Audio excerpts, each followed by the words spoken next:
మంచిది ప్రియులారా. మొదటిగా నాకు ఈ అవకాశం ఇచ్చినటువంటి తండ్రి అయిన దేవునికి, మన ప్రభువును ప్రియ రక్షకుడైనటువంటి యేసుక్రీస్తు ప్రభుల వారి అతి పరిశుద్ధమైన నామంలో కృతజ్ఞతాస్తుతులను చెల్లించుకుంటూ, అలాగే కూడి వచ్చిన ప్రియ సహోదరి సహోదరులందరికీ మన ప్రభువును రక్షకుడైనటువంటి యేసుక్రీస్తు ప్రభుల వారి అతి పరిశుద్ధమైన నామంలో నా శుభాభివందనములను తెలియజేసుకుంటున్నాను. ప్రియులారా, ప్రార్థన చేసుకుందామండి. ప్రియులారా, ప్రార్థన చేసుకొని ఈనాడు వాక్య భాగంలోనికి ప్రవేశిద్దామండి.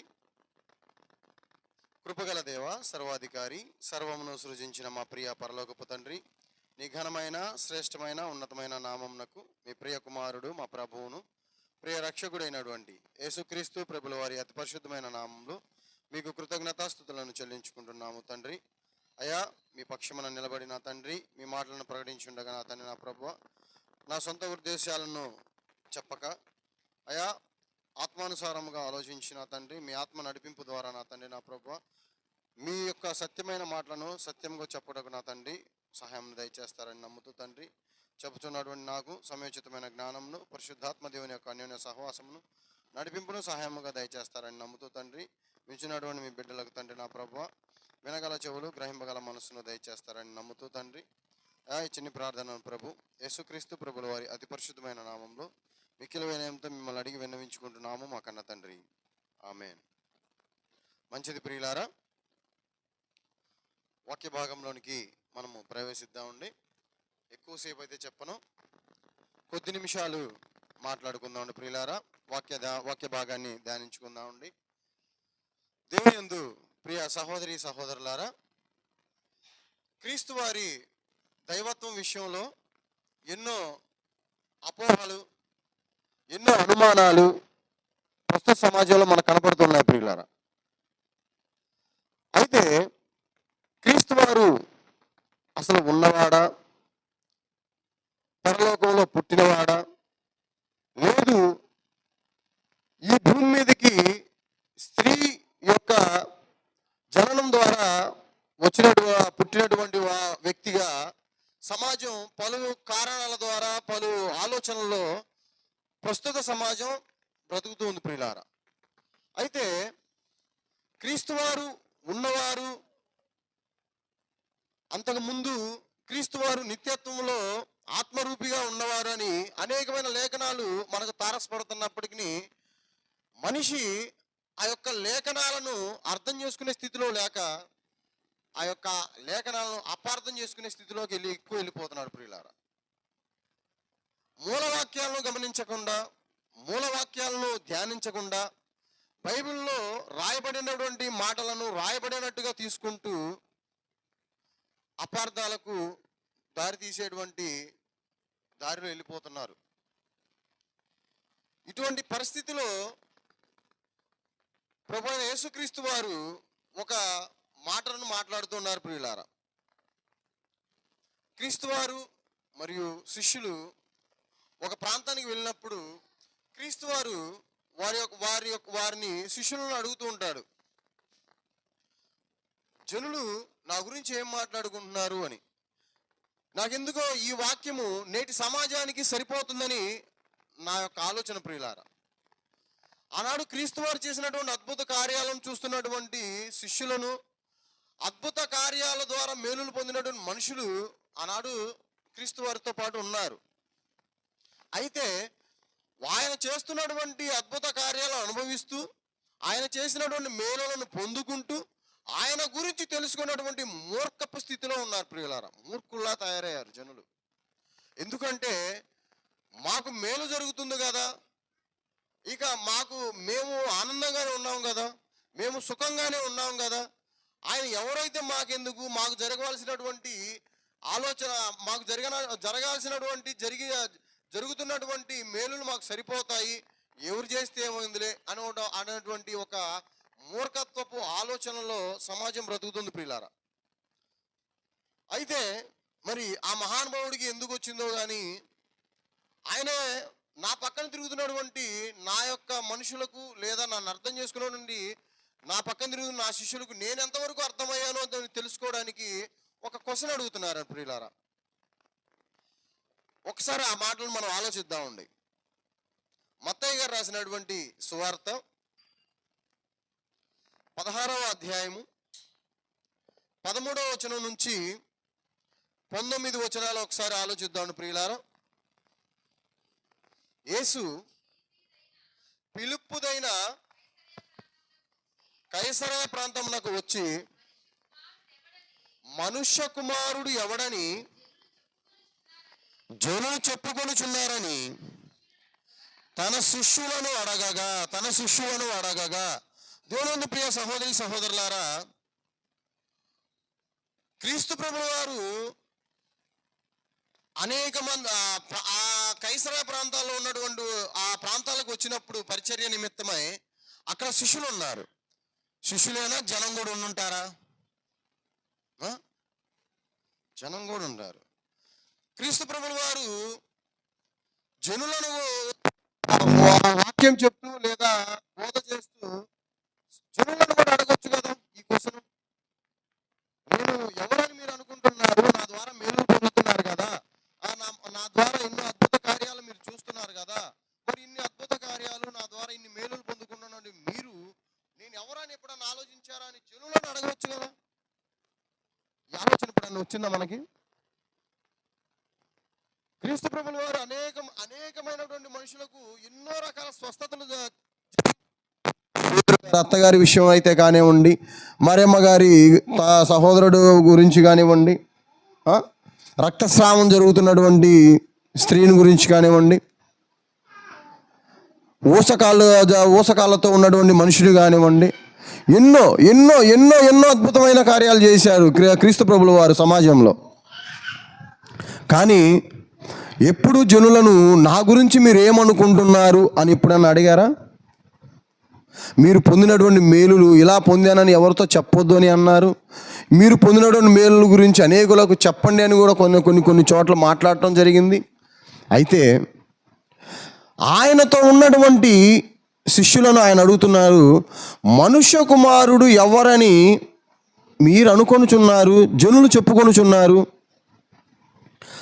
జనులు చెప్పుకొనుచున్నారు. అసలు ఆయన నేను ఎవరని జనులు చెప్పుకుంటున్నారని శిష్యులను అడిగారు. ఎందుకంటే జనులను శిష్యులు ఎంతవరకు పట్టించుకుంటున్నారు, శిష్యులు ఎంతవరకు జనులలో తిరిగి ప్రభువు గురించి ఏం మాట్లాడుకుంటున్నారు జనులు అనేటువంటి ఆలోచన ఈ శిష్యులలో ఉందా? నేను చేస్తున్నటువంటి అద్భుతమైన కార్యాలను పలానాయన చేస్తున్నారు, లేదు ప్రవచన రూపంలో మన ప్రవక్తలు ఒక ఆయన వస్తారు మన పాపాలను ఆయన భుజాల మీద మోసి మనల్ని పాపాల నుంచి విడిపిస్తాడు అని లేఖనాలు నా గురించి చెప్పాయి కదా, అటువంటి వ్యక్తే వచ్చి ఇటువంటి అద్భుతమైన కార్యాలు జరిగిస్తున్నారని జనులేనా చెప్పుకుంటున్నారా? లేదు సర్వోన్నత దేవుడే భూమి మీదకి వచ్చి కార్యాలు జరిగిస్తున్నారని ఆయన గురించి ఏమన్నా చెప్పుకుంటున్నారా? ఆ మనుషులు ఏమి చెబుతున్నారు, ఆ మనుషులు ఏం చెప్తుంటే మీరు వింటున్నారు అనేటువంటి ఆలోచన ఆయనకి ఆ మహానుభావునికి వచ్చి జనులు ఏం చెప్పుకుంటున్నారని తన 12 మంది శిష్యులను అడుగుతున్నాడు. ప్రియులారా, అర్థమవుతుందా? ఎందుకు ఇంత స్టాండ్ ఆయన వారి మీద తీసుకుంటున్నారు? తర్వాత మాట్లాడుకుందామండి. అందుకు వారు శిష్యులను అడగగా వారు కొందరు బాప్తిసమిచ్చి యోహాననియు, కొందరు ఏలియా అనియు, కొందరు ఇర్మియా అనియు లేక ప్రవక్తలలో ఒకడనియు చెప్పుకొనుచున్నారనిరి. దేవుని ప్రియ సహోదరి సహోదరులారా, 12 మంది శిష్యులు కూడా ఆయన గురించి జనులు ఏమనుకుంటున్నారో వారికి తోచినటువంటి సమాచారము, వారు జనులు మాట్లాడుకుంటుంటే విన్నటువంటి ఆ సమాచారము ఆయనకు చెప్తూ ఉన్నారు. ప్రియులారా, అర్థమవుతుందా? ప్రభువా, మీరు బాప్తిసమిచ్చి యోహాను అని అంటున్నారు, కొందరేమో మీరు ఏలియా అంటున్నారు, కొందరేమో ఇర్మియా గారు అనుకుంటున్నారు, లేదు ప్రవక్తలలో ఎవరో ఒక ఆయన కొత్త ప్రవక్త, లేదా అంతమించి ఎక్కువ ఎవరో ఉన్నటువంటి ప్రవక్తల్లో ఒకరని మీ గురించి మాట్లాడుకుంటున్నారు ప్రభువా అని చెప్పేసి మాట్లాడుతున్నారు. ఇలా మాట్లాడుకుంటున్నారు ప్రభువా మీ గురించి అని చెప్పేసి ఆయన శిష్యులందరూ కూడా ఆయన గురించి సాక్ష్యం ఇస్తున్నారు. ఇలా అనుకుంటున్నారు, ఇలా చెప్పుకుంటున్నారు అని. అయితే ఓహో అవునా, ఇలా అనుకుంటున్నారా నా గురించి, ఓకే ఓకే, సరే. మరి మీరైతే నన్ను చూస్తున్నారు కదా, నాతో సహవాసంలో ఉంటున్నారు కదా, అనుదినము నేను చెబుతున్నటువంటి వాక్యాలు, నేను చెప్తున్నటువంటి మాటలను మీరు వింటున్నారు కదా. జనులకు నేను బహిరంగంగా బోధ చేసినప్పటికీ కూడా మీకు అనేకమైనటువంటి వాక్యం గురించి అనేకమైనటువంటి మర్మములను మీకు నేను తెలియజెప్పాను కదా. అనేకమైనటువంటి కొత్త సంగతులు రాత్రి అందు కానీ మనం అందరం కూర్చున్నప్పుడు కానీ పర్సనల్గా కానీ నేను మీతో షేర్ చేసుకున్నాను కదా. సరే, మీరు నా గురించి ఏమనుకుంటున్నారు, మీరు నా గురించి ఏమనుకుంటున్నారు అని ఆయన శిష్యులను అడిగారు. అర్థమవుతుందా? మీరు నాతో తిరుగుతున్నారు, అనుదినము నాతో ఉంటున్నారు, వాక్యమైన నన్ను గమనిస్తూ ఉన్నారు, నన్ను అబ్జర్వ్ చేస్తూ ఉన్నారు, నాతో ప్రతి ఒక్క పరిచర్యలో మీరు ఉన్నారు కదా. సరే, మీకు నేను ఎంత మాత్రం అర్థమయ్యాను, నేను మీకు ఎంత మాత్రం అర్థమయ్యాను ఒకసారి మీరు చెప్పండి. సరే, మీరేమనుకుంటున్నారని క్రీస్తు ప్రభుల వారు శిష్యుల్ని క్వశ్చన్ చేస్తున్నారు పిల్లలారా. అందుకు ఆయన, మీరైతే నేను ఎవడనని మీరు చెప్పుకొనుచున్నారు? అప్పుడు శిష్యులు నన్ను అడుగుతున్నారు. సరే, జనుల విషయం పక్కన పెట్టండిలే, పేతురు, సీమోను, యాకోబు, మీరందరూ సరే, నా గురించి మీ యొక్క ఆలోచన ఏంది, నేను ఎవరినని మీరు అనుకుంటున్నారు? జనుల విషయం తర్వాత మాట్లాడుకుందామండి. మీరు నాతో ఉంటున్నారు కదా, నా గురించి మీరు ఎంతవరకు ఆలోచించారు, నేను మీకు ఎంతవరకు అర్థమయ్యాను అని క్వశ్చన్, ఒక సంభాషణ అండి, మాట్లాడుకుంటున్నారు. అందుకు సీమోను పేతురు, నీవు సజీవుడవగు దేవుని కుమారుడు అవున క్రీస్తు అని చెప్పెను. ఎవరంటండి? క్రీస్తు అని చెప్పాను. సజీవుడు అంటే మరణం లేనటువంటి ఆయన, ఎల్లప్పుడూ జీవించేటువంటి ఆయన, ఎల్లప్పుడూ ఉన్నవాడైనటువంటి దేవుని యొక్క కుమారుడైన క్రీస్తు. క్రీస్తు అనే పదానికి అర్థమైంది ప్రియులారా, అభిషిక్తుడు, దేవుని కుమారుడు, దేవుని చేత అభిషేకింపబడినటువంటి దేవుని కుమారుడు అయిన క్రీస్తు. అభిషేకం పొందినటువంటి ఆయనవు నువ్వు, దేవుని కుమారుడుగా అభిషేకం పొందినటువంటి ఆయనవు నువ్వు అని చెప్పగానే క్రీస్తు ప్రభుల వారు గొప్ప మాట మాట్లాడుతున్నారు ప్రియులారా. అందుకు యేసు, సీమోను బర్యోనా, నీవు ధన్యుడవు, పరలోకమందున్న నా తండ్రి ఈ సంగతిని నీకు బయలుపరిచితేనే కానీ నరులు నీకు బయలుపరచలేదు. ఎవరంట? క్రీస్తు ప్రభుల వారు ఎవరని సీమోను పేతురు గారికి తెలియజేశారు. ఎవరు తెలియజేశారు? సర్వోన్నతుడైన దేవుని కుమారుడని తండ్రే బయలుపరిచాడు. ఎందుకంటే ఈ మాట ఎందుకు మాట్లాడుతానంటే ప్రియులారా, తండ్రి ఆకర్షణ లేనిదే నరులెవ్వరూ నా యొద్దకు రాలేరని క్రీస్తు ప్రభుల వారు మాట్లాడుతున్నారు ప్రియులారా. నువ్వు 24 గంటలు వాక్య ధ్యానం చేసినా, 24 గంటలు నీవు వాక్యం బోధించినా, 24 గంటలు నీవు దేవుని సహవాసంలో ఉంటున్నానని అనుకుంటున్నా, దేవుని యొక్క ఆకర్షణ లేనిదే బైబిల్ అర్థం కాదు ప్రియులారా. బైబిల్ యొక్క ఆలోచన మీకు అర్థం కాదు, బైబిల్ యొక్క గొప్పతనం మీకు అర్థం కాదు. దేవుని యొక్క గూఢమైన సంగతులు మీకు అర్థం కావాలి అంటే తండ్రి అయిన దేవుని యొక్క ఆకర్షణలో మీరు ఉండాలి. దేవుడే బయలుపరుచుతున్నాడు అంటున్నారు, దేవుడే వాళ్ళన్నిటికీ అందరికీ తెలియజేస్తున్నారు. ప్రతి ఒక్క ఆలోచన, ప్రతి ఒక్క విషయాన్ని మనం అర్థం చేసుకోవాలంటే దేవుని యొక్క సహాయం ఎంతో అవసరం అని ఇక్కడ ఖండితంగా మాట్లాడుతున్నాడండి క్రీస్తు ప్రభుల వారు. అందుకేనేమో ఒక ఆయనేమో ఆయన పుట్టినవాడు అంటున్నారు, ఒక ఆయనేమో ఆయన ఉన్నవాడు అని అంటున్నారు, అసలు లేనివాడు అని కూడా మాట్లాడుతున్నారు. ఎందుకంటే దేవుని యొక్క ఆకర్షణ ఈ మనుషుల మీద లేదు ప్రియులారా. దేవుని యొక్క చూపు ఈ మనుషుల మీద లేదు. దేవుని కుమారుడని ఆయన అసలు పరలోకంలో లేడు, భూమి మీద వచ్చినప్పుడే ఉన్నాడు ఆయన. అసలు కొంతమంది దరిద్రులు మాట్లాడుతున్నాడు మాట, వ్యర్థులు మాట్లాడుతున్నాడు మాట, నీచులు మాట్లాడుతున్నాడు మాట ఏందో తెలుసా, ఆయన అసలు భూమి మీదకే లేడని చెప్పేసి మాట్లాడుతున్నారు ప్రియులారా. భూమి మీద క్రీస్తు అనే అతను లేడు అనేటువంటి మాటే మాట్లాడుతున్నారు. అంత దౌర్భాగ్యపు స్థితిలో బతుకుతున్నారు ప్రియులారా నేడు. ఎందుకంటే ప్రతి ఒక్కరూ మాట్లాడుతున్నారంటే నీవు నమ్మిన దేవుడే పూర్తిగా నీకే అర్థం కాలేదు కాబట్టి, మనం నమ్మిన దేవుడే మనకు పూర్తిగా అర్థం కాలేదు కాబట్టి దేవుడంటే తెలియని అన్యుడు కూడా మాట్లాడుతున్నారు ప్రియులారా, అసలు దేవుడు అనేవాడు లేడు అని.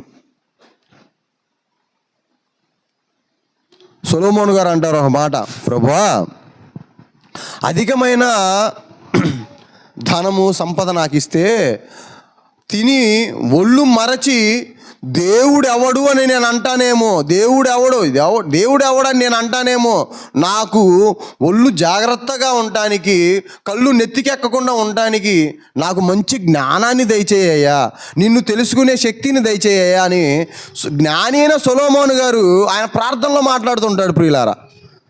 రాజకుమారుడు పుట్టుకతోనే రాజు కాదా? దావీదు మహారాజు గారి కడుపున పుట్టినటువంటి సొలొమోను గారు రాజు కాదా? ఆయన తలుచుకుంటే ఎంత సంపదను పోగు చేసుకోగలడు ఆయన యుద్ధాల ద్వారా. ఆలోచించారా ప్రియులారా? యుద్ధాల ద్వారా ఎంత సంపదను పోగు చేసుకొని ఆ అత్యున్నతమైన స్థాయిలో నిలబడలేడా సొలొమోను గారు? అన్ని పరిపాలనలో కల్లా నెమ్మది కలిగినటువంటి పరిపాలన ఎవరిదా అంటే సొలొమోను గారిది ప్రియులారా. దేవునితో అనుదినము ఆనుకొని దేవునిని మెప్పించినటువంటి ఆయన దేవుని మెప్పును పొందినటువంటి ఆయన ద్వారానే ప్రభు మందిరాన్ని నిర్మించుకున్నాడు. జ్ఞానాన్ని అడగాలి. నిన్ను నేను అర్థం చేసుకోవడానికి నా జ్ఞానాన్ని దయచేయమని అడగాలి. దేవుని యొక్క ఆకర్షణ ప్రతి మనిషి మీద ఉండాలి అంటే, దేవుని ఆనుకొని ఉండాలంటే, ఎల్లవేళలా ఆయనతో ఆనుకొని ఉండాలంటే ఆయన ప్రార్థనతోనే మాట్లాడాలి ప్రియులారా. సొలొమోను గారు నేర్పుతున్న పాఠం అదే మనకి. ప్రార్థనల ద్వారానే మనం ఆయనతో మాట్లాడగలుగుతాం. ప్రార్థనల ద్వారానే ఆయన మనకు సమాధానం చెప్పడం జరుగుతుంది ప్రియులారా. జనులతో నాకు అనవసరం, నన్ను ధ్యానిస్తున్నావు కదా, నన్ను చూస్తున్నావు కదా, 24 hours నువ్వు నన్ను అబ్జర్వ్ చేస్తున్నావు కదా, మరి మీరేమనుకుంటున్నారు నా గురించి? సీమోను పేతురు గారికి అర్థమైనటువంటి మాట మిగతా 11 మందికి ఎందుకు అర్థం కాలేదు? నేడు సంఘంలో కొనసాగుతున్నటువంటి మనము వచ్చిపోయేవారిలాగా ఉంటే, ఎవరైనా బయట వారు క్వశ్చన్ చేస్తే ఇలాగే మిగతా 11 మంది శిష్యుల్లాగా నిలబడి ఉండాల్సిందే ప్రియులారా. మనం ఒక్క నోరు సమాధానం చెప్తే సమాజం ఆగే స్థితి కాదు అది.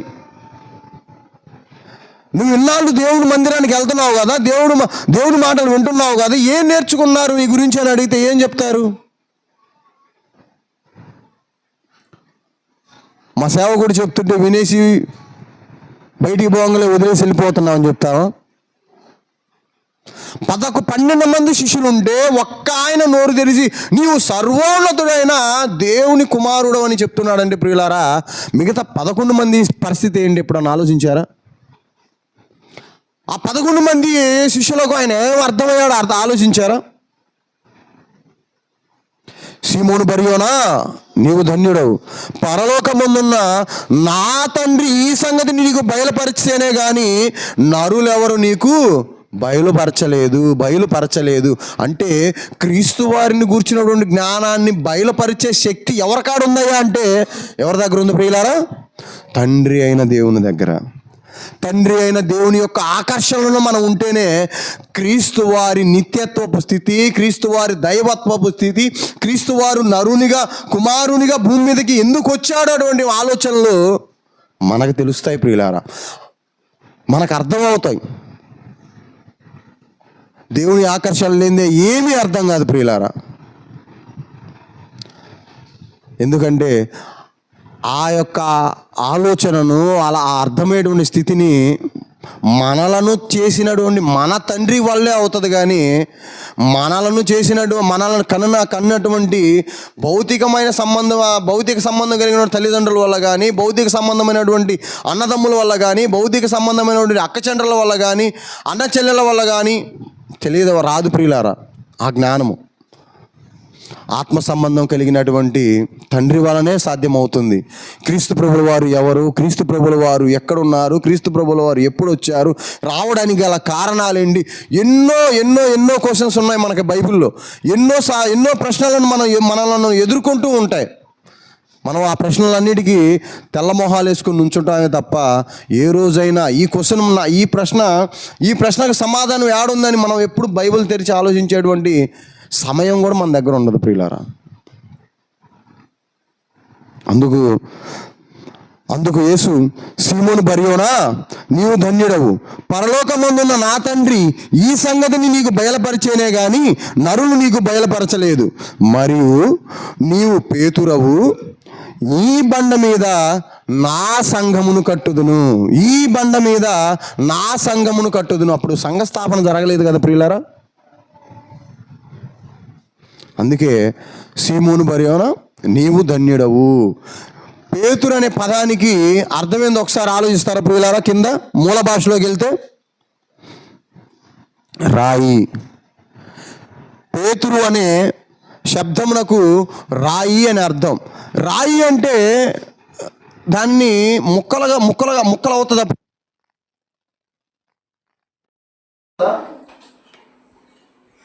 ఈ బండ మీద నా సంఘమును కట్టుదును అంటే రాయి అంత.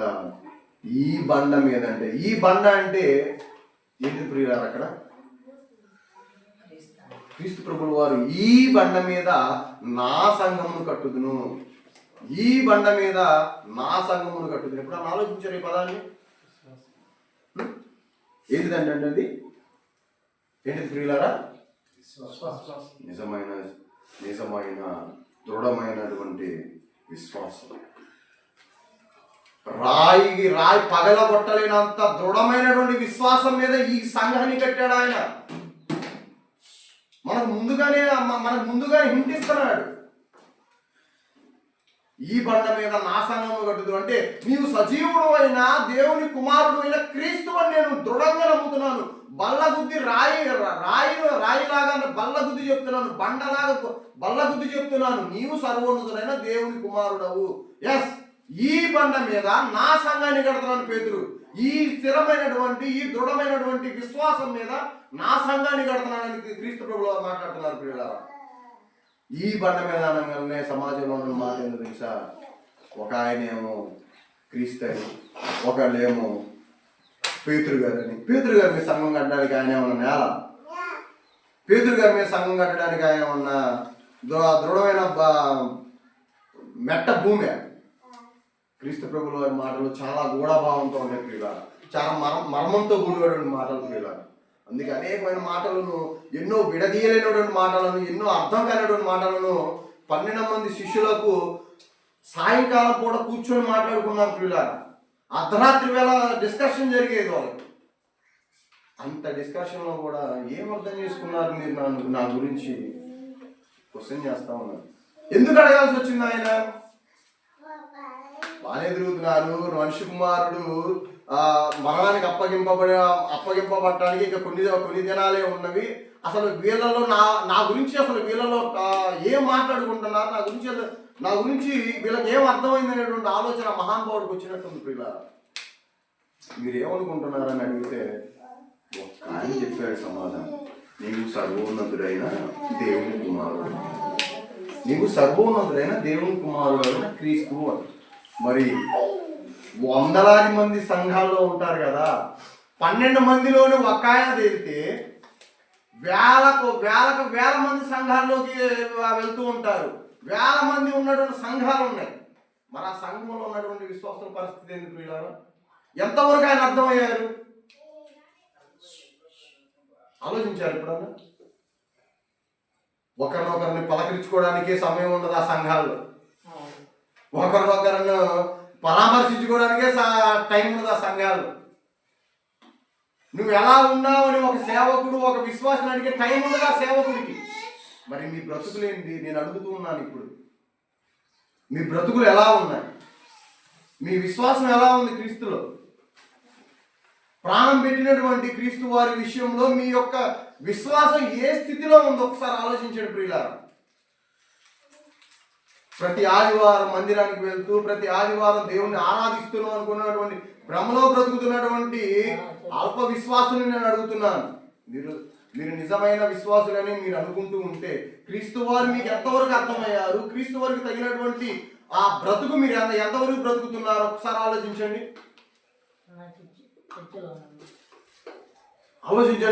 ఆలోచించండి ప్రియులారా. క్రీస్తు తన అడుగు జాడలేదు మనం నడుచుకున్నట్టు మనకి ఆదిరించిపోయారండి మహానుభావుడు. ఉన్నంత కాలము ఇలా బ్రతకండి ఇలా బ్రతకండి ఇలా బ్రతకండి అని చూపిస్తూ దాన్ని ఒక 10 మంది నడిస్తే దారి ఎలా అవుతుంది, అలాంటి దారి వేసి వెళ్ళిపోయాడండి ఆయన. తిట్టినా తిట్టొద్దు, కొట్టినా కొట్టొద్దు, ఒక చెంప మీద కొడితే ఇంకో చెంప చూపించు, తిట్టిన వారి గురించి ప్రార్థన చేయి, నిన్ను హింసించే వారి గురించి ప్రార్థన చేయి. ఒక్క మాట చెప్తా వింటారా ప్రియులారా? ఆ సందర్భం ఎక్కడుందో కొంచెం నాకు గుర్తు రావట్లేదు, కానీ ఆ మోషే గారి యొక్క శరీరం గురించి తర్కం జరుగుతూ ఉంటుంది, వాదన. మిఖాయేలు దూతగాను అపవాది యోధా పత్రిక యోధా గారు రాసినటువంటి పత్రిక ప్రియులారా, తెగించిన ఒకే అధ్యాయం ఉంటుంది ప్రియులారా. యోధా గారు రాసిన పత్రిక రైట్ అవునండి. యోధా గారు పత్రిక 1వ అధ్యాయము 8 నుంచి ఒకసారి చూడండి ప్రియులారా. ఆ 9 బాగుంటుంది. అయితే ప్రధాన దూత అయిన మిఖాయేలు అపవాదితో వాదించుచు మోషే యొక్క శరీరంను గూర్చి తర్కించినప్పుడు దూషించి తీర్పు తీర్చ తెగింపక అంటే దూతలన్నిటిలో ప్రధాన దూత ఎవరంటండి? మిఖాయేలు దూత, మిఖాయేలు గారు. అపవాదికి తీర్పు తీర్చే శక్తి ఉంది, అపవాదిని ఎదుర్కొనే శక్తి ఉంది, అపవాదిని తిట్టే శక్తి ఉంది. బట్ కాకపోతే ఆ యొక్క స్థితిని ఆయన వినియోగించుకోలేదు. ఎందుకు? అక్కడ నిన్ను దేవుడే గద్దిస్తాడు, నీకు దేవుడే తీర్పు తీరుస్తాడని అన్నటువంటి మాట ఎందుకన్నా ఆ మిఖాయేలు గారికి శక్తి లేక ఆ మాట అన్నది, అపవాదిని ఓడించలేక ఆ మాట అన్నది.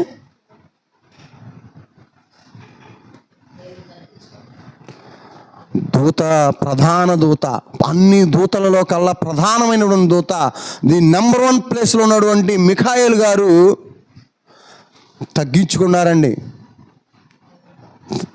తనకు తాను తగ్గించుకున్నారు. అపవాదితో పోరాడే శక్తి ఉంది, అపవాదిని దూషించే శక్తి ఉంది, నీవు నాశనం అవుతావని శపించగలిగే శక్తి ఉన్నటువంటి మిఖాయేలు గారే ఆ యొక్క అధికారాన్ని దేవుని అధికారాన్ని చేతిలోకి తీసుకోకుండా దేవుడే చూసుకుంటాడు నిన్ను, దేవుడే గద్దిస్తాడు నిన్ను, దేవుడే తీర్పు తీరుస్తాడు నీకని ఆ మాట అన్నారు ప్రియులారా. ఆ మాట అన్నారు. ఆలోచించండి ఒకసారి. క్రైస్తవం అని చెప్పుకుంటూ క్రీస్తు వారు మనకు ఉంచినటువంటి మాదిరి ఏమాత్రం మనం పాటిస్తున్నాం? మనం చర్చిలో ఉన్నటువంటి ఒక గంటన్నరలోనే విని ఇక్కడ విడిచిపెట్టి వెళ్ళిపోయే స్థితిలో ఉన్నాము. ఒకసారి ఆలోచించండి. అందుకే మనకి క్రీస్తు వారు ఎవరనేది అర్థం కావట్లే. ఇన్ని మీటింగ్స్, ఇన్ని చర్చలు, ఇన్ని డిబేట్లు జరుగుతున్నాయి. మనకి ఎదుటి వాళ్ళ మీద పెట్టేటువంటి కాన్సన్ట్రేషను మన చేతుల్లో ఉన్నటువంటి దివ్య గ్రంథమైనటువంటి పరిశుద్ధ లేఖనాలతో ఉన్నటువంటి పరిశుద్ధమైన బైబిల్ మీద మనం గంట కేటాయిస్తే క్రీస్తు వారి బ్రతుకు మనకి ఒక మాదిరిని చూపిస్తుంది ప్రియులారా. క్రీస్తు వారు చెప్పినటువంటి మాట మనకు ఒక బ్రతుకును, ఒక నడకను చూపిస్తుంటుంది ప్రియులారా. నా పక్షాన దేవుడు ఉన్నాడు అనేటువంటి ధైర్యాన్ని, భరోసాన్ని మనకి ఇస్తూ ఉంటుంది. ఆలోచిద్దామండి ప్రియులారా. మన జీవితాలను మార్చుకుందామండి. నిజమైన దేవుడు ఎవరు అనేటువంటి పరిశీలనలోనికి దిగి నిజమైన దేవుణ్ణి గుర్తించి ఆయన మనకు ఉంచినటువంటి మాదిరి ప్రకారంగా జీవిస్తారని ఆశిస్తూ, కోరుకుంటూ ఈ కొద్ది మాటలను దేవుడు దీవించునుగాక ప్రార్థన చేసుకుందామండి ప్రియులారా. కృపగల దేవ, సర్వాధికారి, సర్వమును సృజించిన మా ప్రియ పరలోకపు తండ్రి, నీ ఘనమైన శ్రేష్టమైన ఉన్నతమైన నామమునకు మీ ప్రియ కుమారుడు మా ప్రభువును ప్రియ రక్షకుడైనటువంటి యేసుక్రీస్తు ప్రభుల వారి అతి పరిశుద్ధమైన నామంలో మీకు కృతజ్ఞతాస్తుతులను చెల్లించుకుంటున్నాము తండ్రి. అయ్యా, మీ యొక్క కుమారుడు నా తండ్రి, నా ప్రభువా, నిత్యత్వంలో మీతో ఉన్నటువంటి ఆయన నా తండ్రి, మా పాపాల నిమిత్తం భూమి మీదకు వచ్చి మీకు కుమారుడుగా మీ భూమి మీదకు వచ్చి ఉన్నారు నా తండ్రి. అటువంటి గొప్ప విషయాలు మాకు అర్థం కాక నా తండ్రి, నా ప్రభువా, మీ కుమారుడు గురించి నా తండ్రి, ప్రభు యేసుక్రీస్తు ప్రభుల వారి గురించి నా తండ్రి, అనేకమైనటువంటి దుర్బోధలు నా తండ్రి, నా ప్రభువా, సమాజంలో తలెత్తుచుండగా నా తండ్రి, ఈ లేఖనాల ద్వారా ఆయన ఎవరో నా తండ్రి, నా ప్రభువా, ఆయన స్థితి ఏంటో మీరు మాతో మాట్లాడి ఉన్నారు నా తండ్రి, నా ప్రభువా.